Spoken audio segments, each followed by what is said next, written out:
देखिए मेरे भाई, अगर आपको खरूज नहाई यानी फाइनल एग्जिट लगा दिया गया है तो फिर आपके पास 60 दिन की मोहलत होती है।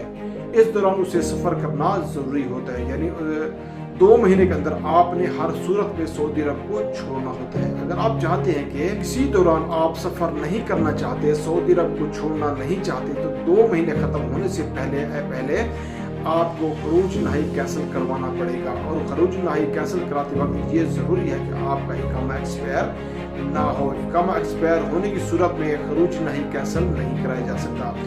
उसके लिए ज़रूरी है कि पहले आप इकामा की मुद्दत को आपने तजदीद करवाना है, उसके बाद खरूज नहाई वीज़े को कैंसिल कराया जाएगा। अगर 60 दिन की मुद्दत ख़त्म होने पर आपने सफ़र नहीं किया तो इस सूरत में आपको 1000 रियाल जुर्माना अदा करना पड़ेगा। एक और बात यहाँ पे आपको क्लियर कर दूं कि अगर आप खरूज नहाई की जो मुद्दत होती है 60 दिन, अगर उसके अंदर आप कैंसिल करवाना चाहते हैं तो फिर आप पर कोई जुर्माना ऐद नहीं होता।